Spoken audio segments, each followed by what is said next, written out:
ထူးဆန်းခြောက်ခြားဖွယ်ကန်လာရွာ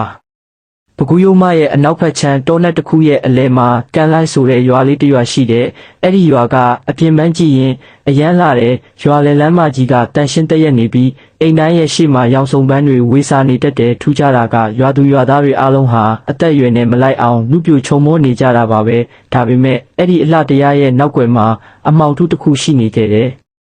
ကိုတက်ပိုင်ဆိုတာရှေးဟောင်းသူတေသနာအကြောင်းသားတစ်ယောက်ပါဘွဲယူစာရန်ပြုစုဖို့ရှေးဟောင်းဖျားတွေရှာဖွေရင်းလမ်းမပြီးကန်လာရွာကိုရောက်သွားခဲ့တယ်။ကိုတက်ပိုင်ရွာကိုရောက်တော့ညနေဆောင်နေပြီးရွာဥက္ကဋ္ဌဥပထုကသူ့ကိုဖော်ဖော်ရွရွကြိုဆိုပြီးတဲခိုဖို့နေရာပေးတယ်။ဥပထုကအသက်80လောက်ရှိပြီလို့ပြောပေမဲ့ရုပ်ရည်က40ကျော်လောက်ပဲရှိသေးတယ်။ရွာသူရွာသားတွေကလည်းပြုံးရွှင်နေကြပေမဲ့သူတို့ရဲ့အပြုံးတွေကမျက်လုံးထဲအထိမရောက်သလိုခံစားရတယ်။ဥပထုကကိုတက်ပိုင်ကိုအခန်းထဲမဝင်ခင်ထူးဆန်းတဲ့စီကံတစ်ခုထုတ်တယ်။မောင်ရင်ဒီရွာမှာည9နာရီထိုးပြီးရင်အိမ်ထဲကနေအပြင်ကိုလုံးဝမထွက်နဲ့တကားပေါက်တွေပြတင်းပေါက်တွေကိုလုံးဝမဖွင့်နဲ့ဘာတန်ကြားကြားပြန်မထူးနဲ့ကိုတက်ပိုင်လည်းခီးပန်းလာတာမို့ခေါင်းညိတ်ပြီးအိပ်ယာဝင်လိုက်တယ်။ထူးဆန်းသောညတကောင်ရဲ့အချိန်ရောက်တော့ကိုတက်ပိုင်လန့်လို့လာတယ်အပြင်ဘက်မှာဆိုင်းတန်လိုညီးတွားတန်လိုအတန်တွေကြားနေရတဲ့အတန်ကတဖြည်းဖြည်းနီးလာတဲ့ဆက်စုခြင်းစိတ်ကိုမထိန်နိုင်တဲ့ကိုတက်ပိုင်ဟာဥပထုရဲ့မှကြားချက်ကိုမေ့ပြီးသတင်းပေါက်အဟကြားကနေချောင်းကြည့်လိုက်တယ်မြင်လိုက်ရတဲ့မြင်ကွင်းကြောင့်သူ့ခါးထဲကစိတ်ကနေဖြစ်သွားတယ်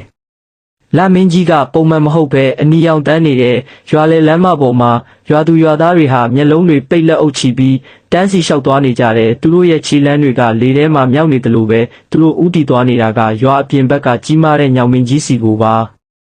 ညောင်မင်းကြီးရဲ့အောက်ခြေမှာတော့မင်းမောင်နေတဲ့တရဝါကြီးတစ်ကောင်ထိုင်နေတယ်ရွာသူရွာသားတွေကအဲ့ဒီတရဝါကိုတစုံတစ်ခုဥခိုက်ပူဇော်နေကြတယ်တေချာကြည့်လိုက်တော့မှကိုတက်ပိုင်တိလိုက်ရတယ်သူတို့ပူဇော်နေတာကလူစိမ်းတယောက်ရဲ့အလောင်းပါအဲ့ဒီအလောင်းစီကထွက်လာတဲ့အငွေ့တက်တွေကိုရှူရှိုက်ပြီးရွာသူရွာသားတွေကနှုတ်ပြိုနေကြတာကို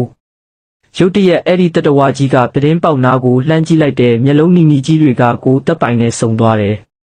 နောက်ထပ်ဧည့်သည်ရောက်နေတာပဲဆိုတဲ့အတန်နဲ့ကြီးကကိုတက်ပိုင်ရဲ့ခေါင်းထဲအထိပဲ့တင်ထက်သွားတယ်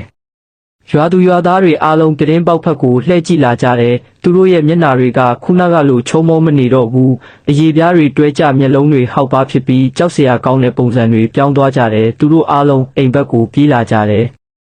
ကိုတက်ပိုင်ကြောက်လန့်တကြားနဲ့နောက်ဖေးပေါက်ကနေထွက်ပြေးတယ်တောလန်းအတိုင်းအသက်လူပြေးရင်နောက်ကနေလိုက်လာတဲ့ခြေတံတွေကိုကြားနေရတယ်မိုးလင်းခါနီးအချိန်ရွာနဲ့ဝေးရာကိုရောက်သွားတော့မှအတန်တွေတိတ်သွားတယ်